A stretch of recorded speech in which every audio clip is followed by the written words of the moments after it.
आकाश पंजवानी जी, मध्य प्रदेश।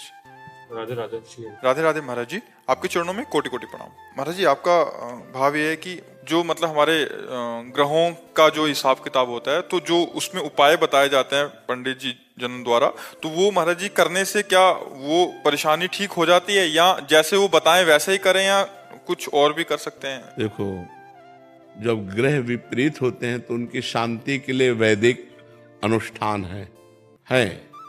वैदिक अनुष्ठानों का अगर हम सांगोपांग ब्राह्मण के द्वारा अनुष्ठान कराएं तो ग्रह नक्षत्र जो हमारे विपरीत होते हैं वो उतना उपद्रव नहीं कर पाते, ये वैदिक सिद्धांत है। लेकिन यदि भगवान की आराधना की जाए तो कुछ नहीं बिगाड़ सकते।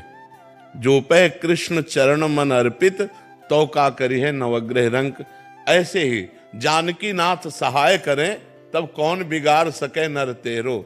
शुक्र शनिचर राहु केतु सब क्षण में हुई हैं तेरे चेरो।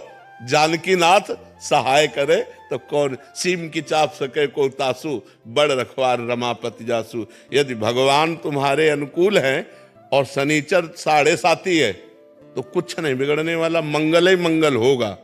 अगर भगवान का भजन नहीं करते, मनमानी गंदे आचरण करते हो, तो थोड़ा अनुष्ठान कराने से थोड़ा तो शांत होगा, लेकिन वो फिर वो अपनी कला में तुम्हें फंसाकर नष्ट करेगा। इसलिए हमें लगता है कि जो वैदिक अनुष्ठान करवा सके तो करवा ले, नहीं भगवान का नाम लेकर के, भगवान का आश्रय लेकर हर ग्रहों को शांत किया जा सकता है। खूब नाम जप करो, हर ग्रह शांत हो जाएंगे, अपने आप शांत हो जाएंगे। कह रहे कि बड़ा वो चिंतन, जैसे कुछ भी परेशानी आती है तो ऐसा लगा 7.5 ही आ गया। ले ऐसा कर। अच्छा ये बताओ, जिसके ग्रह नक्षत्र विपरीत नहीं होते उसको समस्या नहीं मिलती क्या? जो हमने पाप कर्म किए वो हमें भोगने पड़ेंगे कि नहीं भोगने पड़ेंगे? तो शरीर की रचना 2 कर्मों से हुई, पाप और पुण्य दोनों के मिश्रित से हुई, तो कभी सुख आएगा कभी दुख आएगा। हाँ, ग्रह नक्षत्र विपरीत होते हैं तो हमको परेशानी ज्यादा पड़ती है, हमें समस्याएं ज्यादा आती हैं। तो हम ग्रह नक्षत्रों की शांति का उपाय बिल्कुल सरल उपाय है, राधा राधा राधा राधा राधा। जो पे गोविंद चरण मन अर्पित तो करिए का नवग्रह रंग। और हर नवग्रह अनुकूल है आपके, और आप भगवान के प्रतिकूल हो तो तुम्हारा विनाश ही विनाश होगा, तुम्हें कभी लाभ प्राप्त थोड़ी हो सकता है। मान लो बड़ा अधिकारी हमसे नाराज हो जाए, होमगार्ड हमसे हाथ मिलावे तो फायदा क्या होगा? आप विचार करके तो हमारा क्या लाभ मिलने वाला है? तो बड़े अधिकारी अखिल कोटि ब्रह्मांडों के पास भगवान है और भगवान के प्रतिकूल चल रहे हैं तो कुछ नहीं होगा। और कुछ ना करो और केवल भगवान का आश्रय ले लो, हर ग्रह नक्षत्र आपके अनुकूल होंगे। कभी इनकी हमने मान्यता ही नहीं की कि कोई, और कभी ये विचरवाना ही चरवाना नहीं चाहिए। नहीं कि अब हमारे आगे क्या होने वाला है, आगे जो होगा सो देख लेंगे, भगवान देख लेंगे, भगवान के शरण में है, राधा राधा राधा। समझ रहे ना? ये आज की समस्या में तो हम परेशान है, आगे की समस्या और हम मोल ले कि आगे क्या होने वाला है। अरे ब्रह्मा जी ने जो हमारे भाग्य में लिख दिया उसे कोई मिटा नहीं सकता, बात समझना। जो विधना ने लिख दिया 6ठे राव के अंक, राई घटे न तिल बढ़े। राई घटे न तिल बढ़े, रहु रे जीव निशंक। एकदम निर्भय रहो और भगवान का भरोसा रखो, सब जगह ठीक हो जाएगा। महाबलवान रावण था, भगवान से विमुख होकर शनि को बांध दिया था, अपने काबू में किए हुए था, समस्त ग्रह नक्षत्र देवी देवता सब। लेकिन क्या हुआ? अंत में क्या हुआ? उसकी खोपड़ियों को जैसे कोई फुटबॉल मारता है ना, ऐसे बंदर लात मारते थे। तो वो मंदोदरी जी ने कहा, राम विमुख अस हाल तुम्हारा। ये जो तुम्हारा हाल है, ये राम विमुख अस हाल तुम्हारा, रहा न को कुल रोवन हारा। और जबकि इतना सामर्थ्य था कि शनि को भी बंदी बनाए हुए था। तू बिगाड़ने आया हमारे ऊपर 7.5 में, उसी को बंदी बना दिया। अब आप विचार करो, इतना बलवान रावण, आखिरकार पूरी लंका का विनाश हुआ और रावण का नाश हुआ। क्यों? राम विमुख अस हाल तुम्हारा। शंकर सास विष्णु अज को ही, राख न सके राम कर द्रोही। अगर भगवान से विमुख हो गया तो विश्व में कोई रखने वाला नहीं। इसलिए हमें लगता है भगवान का आश्रय लेकर हमें नाम जप करना चाहिए। और अगर हमारे पास धन हो, व्यवस्था हो, तो पंडितों को बुलाकर विद्वान जनों से गृह शांति भी करवा लेना चाहिए, कोई परेशानी नहीं है। लेकिन ये पक्की बात है, अगर आप गृह शांति ना भी कराएं और भगवान का नाम जप करें तो आपका अमंगल नहीं हो सकता, मंगल ही होगा। क्योंकि आज तक भगवान के भजन करने वाले का अमंगल नहीं हुआ, जो भगवान का भजन करते हैं। महाराज जी आगे शांति मिले इसलिए विचार कराते हैं, बट और अशांत हो जाते हैं। अभी जैसे 7:30 तक इनको यही लगता रहेगा कि आज से तुम छोड़ दो कि तुम्हारा 7:30 ही लगा है। विश्वास भी जो चीज होती है, नाम जप करो, खत्म, कोई 7:30 नहीं। ये सब हमारे विश्व ब्रह्मांड के पदाधिकारी हैं, ये सब अधिकारी हैं। जैसे शनि है, राहु है, ग्रह हैं, गुरु हैं, बृहस्पति हैं, मंगल है, ये सब हमारे सिस्टम के अधिकारी है। और समस्त सिस्टम का मालिक कौन है? भगवान। और भगवान की शरण में तो सिस्टम हमारे अनुकूल होगा कि प्रतिकूल? सब सिस्टम अनुकूल होगा, सब अनुकूल हो जाएगा। मंगल भवन अमंगल हारी। तो इसलिए आप लोग समझिए इस बात को। एक आदमी घोड़े की नाल की अंगूठी पहने था, लोहे की। हाँ, हमने कहा, तो उसने कहा ये छल्ला इसलिए धारण किए हैं कि हमारे ऊपर शनि का है प्रकोप है, तो प्रकोप नहीं होगा। अरे उस घोड़े से पूछो जिसकी तुम नाल पहले हो कि कितना वजन लाद के उसको दौड़ाया जाता है। अरे उसकी किस्मत तो खराब है, तुम्हारी किस्मत उसकी नाल पहनने से बन जाएगी। पूरी नाल ठोकी हुई है और उसकी किस्मत नहीं बदल रही है तो तुम्हारी अरे राम राम जपो, राधा राधा जपो, कृष्ण कृष्ण जपो, तुम्हारा मंगल होगा। भाव कुभाव अनख आलस हो, नाम जपत मंगल दिस दसो। इस बात पर विश्वास करो। तो आप भैया निश्चिंत रहो, खूब नाम जप करो। और होई है सोई जो राम रचि राखा, को कर तर्क बढ़ावे। ये कुछ नहीं बिगाड़ सकते। श्रीकांत जी काशी। राधे राधे महाराज जी। महाराज जी मन अशांत क्यों रहता है? भगवान का चिंतन नहीं हो रहा, इसलिए। मन सच्चिदानंद भगवान का अंश है। इंद्रियाणाम मनश्चास्मि, इंद्रियों में मैं मन हूं। अगर मन को हम भगवान के चिंतन में नहीं लगाएंगे तो असंतुष्ट रहेगा, चाहे जितना सुख दे लो। तब लग कुशल न जीव को, सपने हूं मन विश्राम। जब लग भजत न राम को, शोक धाम तज काम। मन को विश्राम शांति तभी मिलेगी जब हम खूब नाम जप करेंगे। तो नाम जप करो आप, फिर देखो आपके मन को आनंद आता है कि नहीं आता। हर कष्ट में आनंद आएगा, हर परिस्थिति में आनंद आएगा। जैसे हम आपसे हंस करके बात कर रहे हैं आपसे, लेकिन हमारी शरीर की परिस्थिति बहुत डाउन है। दोनों किडनी फेल हैं, डायलिसिस होता है, परेशानियां हैं, लेकिन हम कोई परेशान नहीं। परेशान हो तो आपसे परेशान की तरह बात कर रहे हैं, हम तो आनंद से बोल रहे हैं। तो मन प्रसन्न है हमारा, शरीर हमारा रोग ग्रसित है, लेकिन राधा जी भगवान है ना। हाँ बस भगवान, हाँ भगवान की कृपा का आश्रय लो और नाम जप करो, देखो मन शांत हो जाएगा। खूब राधा राधा राधा राधा और आनंदित। अनुष्का जी विदिशा से। श्री हरिवंश महाराज जी। महाराज जी व्यवहार में सभी जन अलग अलग हैं, मन भ्रमित होता है, सब में भगवान के दर्शन कैसे करें महाराज जी? अब फिर हमको वही बार बार उदाहरण देना पड़ता है। व्यवहार से हम भगवान का लोप नहीं कर सकते। जैसे एक ही बिजली है, हमारा जीवन है। बिजली पानी उत्पन्न करती है, प्रकाश देती है, एसी चलाती है। बिजली देखो कितना हमें काम करती है, और बिजली मार देती है, छू जाए तो मार देती है ना। बिजली ठंडा है, बिजली गर्म है। तो ऐसे ही परमात्मा पावर है, खोपड़ी अलग अलग है। अब वो जो पापमयी वृत्ति है तो उसमें पावर गया तो राक्षसी बल बढ़ गया। अब वो अपनी राक्षसी पना कर रहा है तो पावर को देखता है।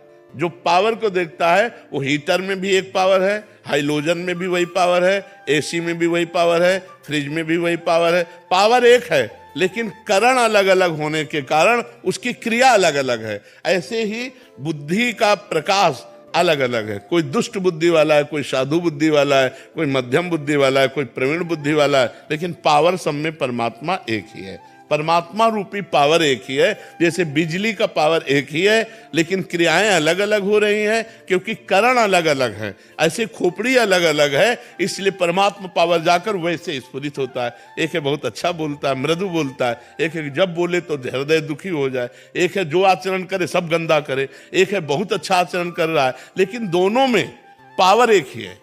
अच्छा आचरण करने वाले और बुरे आचरण करने वाले में पावर एक ही है, वही पावर परमात्मा है। हमें परमात्मा को देखना है, हमें पावर को देखना है। अगर हम क्रियाओं को देखेंगे तो परमात्मा को नहीं देख पाएंगे, और परमात्मा को देखेंगे तो क्रियाओं का महत्व नहीं रहेगा। कि सब में बिजली एक ही है, अगर बिजली चली गई तो हीटर भी ठप, कूलर भी ठप, सब ठप, नहीं ठप हो गए। हाँ, इसीलिए पावर परमात्मा है, जीवन आधार परमात्मा है, सबका जीवन आधार वो पापी पुरुष के अंदर भी विराजमान है। क्योंकि अगर वो पावर ना हो तो पाप कर ही नहीं सकता। पावर तो परमात्मा ही, अब परमात्मा रूपी पावर का प्रयोग क्या हो रहा है ये देखना है। अब जैसी बुद्धि होती वैसे उस पावर का प्रयोग होता है। तो इसलिए हम भगवान को सब में देखें, क्रियाओं को ना देखें, नहीं तो हम भगवान को नहीं देख पाएंगे। गौरव पांडे जी, राधा वल्लभ श्री हरिवंश महाराज। श्री हरिवंश महाराज जी। महाराज जी, आपसे सत्संग में सुना कि हमको सिर्फ नाम जप करना है और इसके सिवा हम कुछ कर भी नहीं सकते। अगर कुछ कर सकते हैं तो सिर्फ अपना बुरा कर सकते हैं। अगर छूट हो जाए तो हम कहाँ गिरे, हमारा चिंतन कहाँ, हमारे हृदय की मांग क्या है, हमारी दृष्टि कहाँ। अगर हम रुके हैं तो कृपा की बाढ़ हमें रोक रखिए। महाराज जी, आपकी कृपा से सब अच्छा चल रहा है, पर कभी कभी मन जो पुराने व्यसन छूट चुके हैं, संसारिक प्रतिकूलता आने पर बहुत जोर से उधर ले जाता है मन, जिससे परेशान हो जाता हूँ। और इस मन इसी से तो बचना है। नवीन कुसंग से और पूर्व संस्कार से हमारा युद्ध होता रहता है। जैसे नवीन कोई हमने दृश्य देखा, कोई बात सुनी, कोई भोग सानिध्य हुआ तो भोगने की इच्छा हुई, नवीन कामना, भोगे हुए भोगों की तृष्णा, यही से तो युद्ध होना है। कि वो भोगा था, अच्छा लगा था, ये मन चिंतन करवा करके उधर ले जाना चाहता है। उसी समय ना, अब नहीं, अब लो नशा नहीं। यद्यपि बहुत बुरा लगेगा, मन को बहुत बुरा लगेगा, वो आपको जलाएगा, और उस जलन को सह जाना ही अध्यात्म है। यम ही न व्यथ्यन्ते ते पुरुषम पुरुषर्षभ। जो मन के द्वारा दी हुई व्यथा से परास्त नहीं होता, व्यथित नहीं होता का मतलब परास्त नहीं होता। जैसे हम आपसे मिलना चाहते हैं और कोई हमें सुख मिला है आपसे, अब मन विवश करेगा आपके पास चलना नहीं, अगर गलत है नहीं मुझे जाना नहीं, अब वो जलाएगा, ना भजन में लगेगा, ना कहीं नहीं लगेगा, बस वो बार बार वही प्रश्न करेगा, वहीं चलो वहीं चलो, वो बार बार वही भोग मांगेगा। हमको बार बार कर नहीं, तो चाहे मार डाल मैं नहीं जाऊं, कुछ भी कर, राधा राधा राधा। वो थोड़ी देर जलन देगा, शांत हो जाएगा। फिर दोबारा जब उठेगा तो पहली बार 15 मिनट जलन दी थी, अब की बार 10 मिनट जलन देगा, फिर 5 मिनट, फिर 2 मिनट, फिर सदा सदा के लिए राधे राधे हो जाएगा। पर इतनी क्षमता रखनी पड़ेगी कि उसके इस वार को सहना पड़ेगा। उसका स्वभाव है प्रमथन, मन को मत डालना, एकदम व्याकुल, यार सब बाद में देखेंगे, पहले ये खा लेते हैं, पहले ये भोग लेते हैं, पहले ये पी लेते हैं, पहले ये देख लेते हैं। उसका ऐसा स्वभाव है।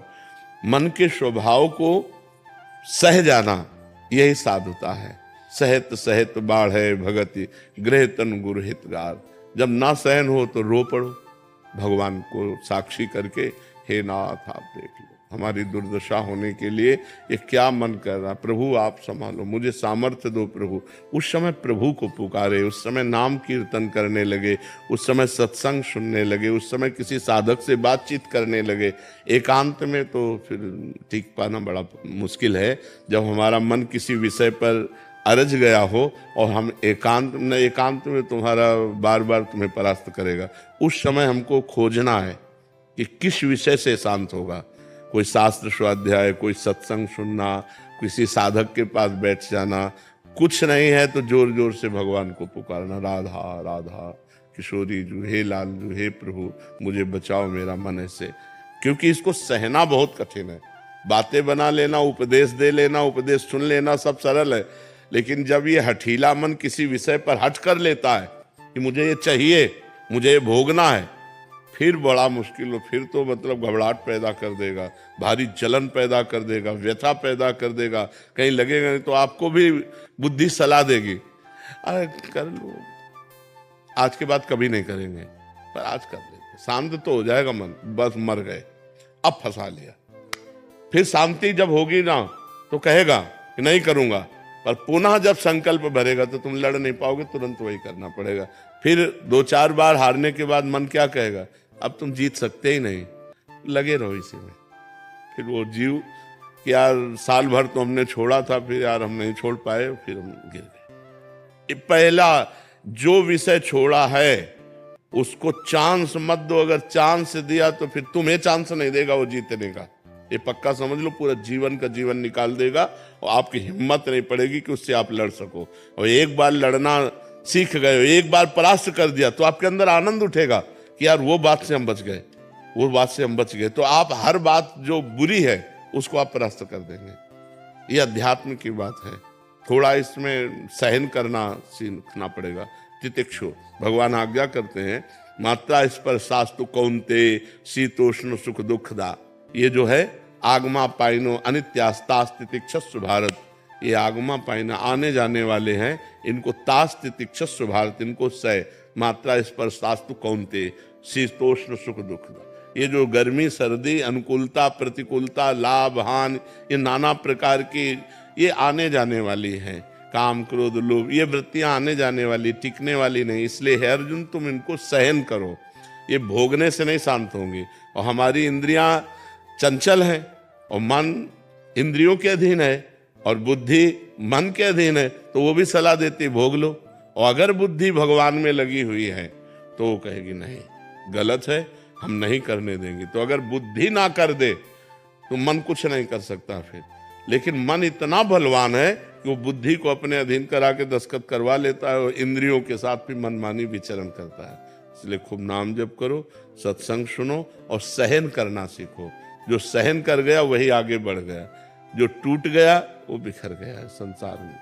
अभी 6-7 दिन पहले ऐसे ही हुआ था कि मतलब जो व्यसन छूट चुके हैं पूरी तरीके से, तो कुछ ऐसी चीज़ें हुई, किसी से बातचीत कहा सुनी हो गई, तो मन बार बार उसी चीज़ों में ले जा रहा था पूरा। तो मतलब जैसे आप कहते हैं कि विचार आएगा, फिर संस्कार बनाएगा, फिर संकल्प होता है, तो वो हो ही गया था। फिर मुझे लगा अब मैं भ्रष्ट हो जाऊंगा, तो भगवान से ये प्रभु अब नहीं हो पा रहा है हमसे, हम भ्रष्ट हो जाएंगे। उसी समय कुछ ऐसा प्रभु ने कृपा की कि हुआ, तो क्रिया नहीं हो पाई किसी तरीके से, तो बच गए। अब जैसे महाराज जी मन में आता है कि अब जैसे दीक्षा आप कृपा हो रही है, आपकी कृपा से ही सब हो रहा है, वरना हम तो किसी लायक नहीं थे, हम तो कहाँ पड़े थे वो तो हमको ही पता है। आपकी कृपा, प्रभु कृपा हुई, तो अब जो उपासना मिली है वो आपकी कृपा से कर पाते हैं, कर हो रही है। फिर मन में ये अब डर लगने लगा है कि जैसे दीक्षा ले ली, उसके बाद आगे चल के फिर ऐसा हुआ कहीं कुछ क्रिया। यही डर वो तुमको गिराएगा, यही डर गिराएगा। तुम्हें डरना नहीं, ये मैं मर जाऊं लेकिन पीऊंगा नहीं, मर जाऊं गहाऊंगा नहीं, मर जाऊं भोगूंगा नहीं। तू कर, तू कितना भी बार बार कर, मैं नहीं कभी करूंगा। कभी हट करके देखो तुम इतना डरपोक क्यों हो गए, इतना डर क्यों? डरोगे मार डालेगा। बिल्कुल बात पक्की समझो, दुश्मन से डरना नहीं है। अगर डर गए तो फिर तो मार डालेगा, फिर तो मार डालेगा। फिर आपको देखो ना, दीक्षा के लिए घबराहट पैदा कर दिला, वो आपको सतमार्ग से रोकेगा। आपको कहना है मर चाहे जाऊं, अंदर ही तो है, वो अंदर ही सुन रहा है। आप संकल्प करो कि मैं मर चाहे जाऊं, कभी पीऊंगा नहीं, मरना बर्दाश्त करूंगा, पीना नहीं, गलत आचरण नहीं करूंगा, बिल्कुल नहीं करूंगा। वो अंदर एक सॉफ्ट जगह रखता है, हाँ कभी तो हो सकता है, उसी जगह में प्रहार करो। नहीं, कदापि नहीं, कदापि नहीं, नहीं, बस हट करो। नहीं नहीं, वो आपसे बिरजेगा, कमजोर करेगा। बस यही तो युद्ध चलता है। और सही पूछो तो आप पर केवल प्रभाव दूर से दिखाता है, अपने में मिलाने के लिए कुछ नहीं कर सकता। वो आपकी स्वीकृति के बिना कुछ नहीं कर सकता। वो आपको डरा के धमका के सुख का प्रलोभन दे करके, निश्चिंतता का प्रलोभन, आराम का प्रलोभन देकर वो फंसा देता है। आप दस्तखत कर दे, चलो यार बस मर गए, नहीं बच गए। अब ये नाम जप करो, इसी यही कला आ जाएगी, अध्यात्म की कला आ जाएगी। आप चिंता न करो, फिर भगवान सबके रक्षक है। पर जो गलती छोड़ी अब लो नसानी अब नान से, उसे पुनः मत करो, नहीं तो बार बार फिर ये भ्रष्ट करता रहेगा। और एक बार आपके मन में आ जाएगा कि मैं नहीं चल पाऊंगा, अध्यात्म में मैं नहीं चल पाऊंगा, मैं योग्य नहीं हूं, अब जो होगा सो होगा। तो हम बस ऐसे मार देता है। भगवान के आश्रित रहो जी। श्री हरिवंश महाराज जी, आप कह रहे हैं कि जो आपके द्वारा दी गई नियमावली और पिछले 8 महीने से राधा नाम और शरणागति के लिए अभ्यास कर रहे हैं कि कैसे उसके योग्य बने। महाराज जी ये कह रहे हैं कि पर मुझे इस बात का डर सता रहा है कि आज भी मेरे अंदर दृष्टि दोष और मानसिक विकार जैसे अवगुण है। अगर दीक्षा के बाद भी मुझे जाने अनजाने में कोई पाप कर्म बन गए, नहीं, बस वाणी से बस न किसी की निंदा कीजिए, वाणी को तो काबू में किया जा सकता है ना, हमारा मन हो रहा हम इनकी निंदा करें। तो कलिकर एक पुनीत प्रतापा, मानस पुण्य होए नहीं पापा। कलयुग में मानसिक पाप नहीं लगता है, तो मन तक आ जाए तो ठीक है, लेकिन वाणी तक ना आने पावे, हम क्रिया में ना उतरने दें। मन तक तो फिर पाप नहीं लगेगा, और क्रिया में उतर गया तो परेशानी। तो क्रिया को तो रोक सकते हो ना, क्यों व्यर्थ में पाप लोगे, क्यों व्यर्थ में दुख मोल लोगे। भाई हमारा जीवन सुख के लिए है, हम दूसरे की निंदा करेंगे तो अपने हाथ कुछ लगेगा नहीं, दूसरे का दोष दर्शन करेंगे तो अपने हाथ कुछ लगेगा नहीं, पाप ही मिलेगा। पर निंदा के किए थे आवत नहीं कछु हाथ, मूर्ख पर्वत पाप को ले चल अपने साथ। तो इसलिए विवेक धारण करके मन को रोकिए कि वो किसी की निंदा स्तुति आदि ना करे। अगर वो कर देता है तो ऊपर से आपके नहीं होना चाहिए, अंदर ही अंदर हो जाएगा तो उसका कोई पाप नहीं लगेगा। बहुत सावधान रहिए, परमार्थ का मतलब है सावधानी रखना, और ज्यादा किसी से संबंध मत रखिए, तो ये फिर बात ही नहीं आती। उठना बैठना व्यवहार बातचीत ज्यादा मत रखिए, अपने काम से काम रखिए और नाम जप कीजिए। तो ऐसा अवसर ही ना आने दो कि 4 लोग बैठकर किसी की निंदा स्तुति करें सुने। अपने माँ बाप आध्यात्मिक जो होता है वो अलग जीवन उसका होता है, जो काम करना है वो काम कर दिया, जो व्यवहार में जाना है वो व्यवहार में चला गया, लेकिन बहुत सावधान होते हुए, किसी की निंदा स्तुति से मतलब नहीं। महाराज जी, माताओं बहनों की तरफ दोष दृष्टि हो जाती है, इससे बड़ा भय लगता है अंदर। नहीं, दोष दृष्टि होना ये मन के पूर्व संस्कार है, लेकिन क्रिया ना हो जाए, क्रिया ना होने पावे। दोष दृष्टि तो मन जब तक पवित्र नहीं तब तक जो दृश्य देखेगा तत्काल संकल्प बनाने की कोशिश करता है, पर क्रिया ना होने पावे। हम किसी माता बहन की तरफ दोष दृष्टि मान लो हमारे अंदर हो गई तो राधा राधा वो खत्म हो गया, लेकिन अगर क्रिया हो गई तो फिर जेल भी जाना पड़ेगा। क्रिया हो गई तो आप समाज में निंदा के भी पात्र बनेंगे और नरक भी जाना पड़ेगा। क्रिया ना होने पावे, आंतरिक मन में विकार को हम नहीं रोक सकते हैं जब तक भजन का बल नहीं जागृत होगा, और जब भजन का बल जागृत होगा तो उसको भी रोक लेंगे। वो संकल्प मतलब इतना समय ही मत दो, तभी कहते हैं राधा राधा राधा राधा, इतना समय ही मत दो कि कुछ प्रपंच कर पाए, उसके ऊपर इतना बोझा लादे रहो नाम का, कथा का, कीर्तन का, कि उसको अवसर ही ना मिले संसार की तरफ जाने का। अगर अवसर भी मिले तो क्रिया ना करे, क्रिया ना होने पावे, बस इसको रोक ले।